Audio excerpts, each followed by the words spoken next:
Hello, beautiful people. Welcome today. We are here again. One of the most asked questions people have asked that I have come to understand is that do they speak English in this country? How is the economic? Which is quite understandable because before you invest your millions to go to any country, these are the two things you should ask.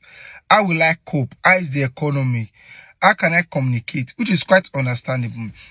So today, I want us to touchlight some of these aspects in some of these countries I've listed, or I do recommend for people to go.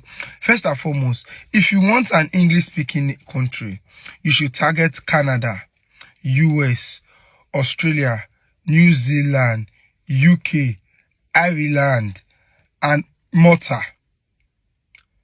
I think these are the few English-speaking countries I know of. If you want full English-speaking country, target these countries I just listed.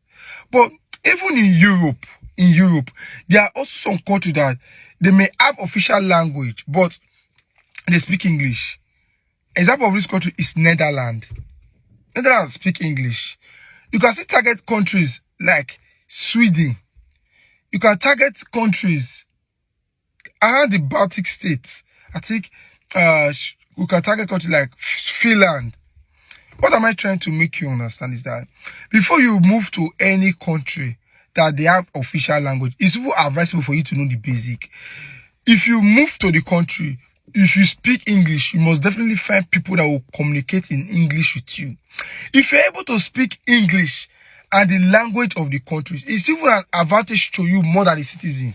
Because they feel that if you are working in restaurants or anywhere in the working sector, you can communicate to foreigners through the English language, and you can communicate to locals through the local language there. So, being able to speak English and the local language is an advantage to you, and it adds to your degree. You can say, I speak both language. So, don't let the language barrier be your stopping block to migrate. The reason we are shouting you should migrate is that if you target where you want to migrate to, your country is not better than that place. There's no other excuse. If you can survive in your country, what make you think you can't survive in Portugal or in Bulgaria or in Slovakia, in Czech Republic, in Italy, in Spain? Language should never be a barrier. If you are determined, language should never be a barrier. If you are going through the study pathway, definitely they are going to be teaching you through English. That's why we say we are English taught program in masters. They are going to be teaching you via English. Meaning they understand that you come to the system, you are speaking English.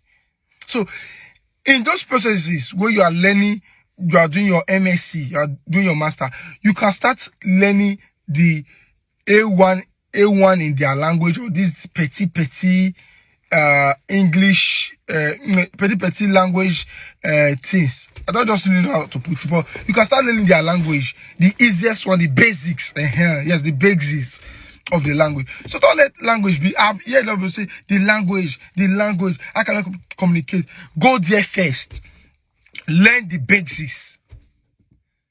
Don't let language. For me, I find the economic aspect more interesting than the language. Yes, going to any of these European countries is advisable for you to know how the economic is doing well. Even if the economic is not doing well, you can use that as your starting place. You may have dreams to go to the UK or Germany or France or Netherlands. Let's just say it like that. You can use small country like Hungary as your starting point, because they are part of the EU. You can use small country like Bulgaria, Romania as your starting point.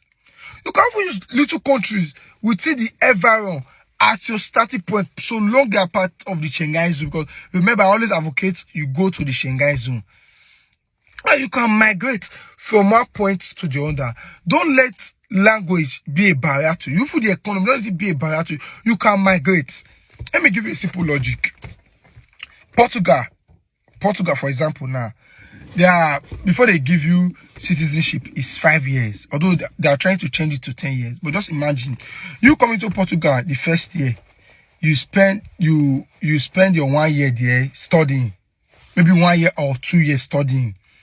Then you look for work to work. because your postgraduate work permit is 1 year. Maybe you do your master's 2 years, for example. You do your postgraduate work permit 1 year. Then maybe after that 1 year elapse, you find that work again, or you renew your contract. You work for there 2 years. I hear that you have spent 5 years. And for Portugal, for you to get your citizenship with a address no, and you register, it's 5 years. You can spend 5 years, for example, in Portugal, with the way I explain, like do your masters for 2 years, work after with your postgraduate work permit 1 year, find work for extra 2 years. Then you can automatically apply to become a citizen in Portugal. This is fact, I'm telling you. I'm not telling you stories. And immediately you become a citizen, you have a permanent residency. I can vividly tell you that you can migrate to any part of Europe to work. If you believe Portugal is not the destination for you, is 5 years too much as a sacrifice for you to have what you are looking for? No. Most of us in our desired country, we have spent years and there's nothing to write in about. So if you can spend 5 years to build your CV and have what you are looking for, it's not a bad idea. It can be your starting point, but not your ending point. What am I trying to tell you in this video is that don't target the big nations, because the big nation is very competitive. It's time consuming, except you have money. Because if you are targeting big nations, you should target big money in the back too.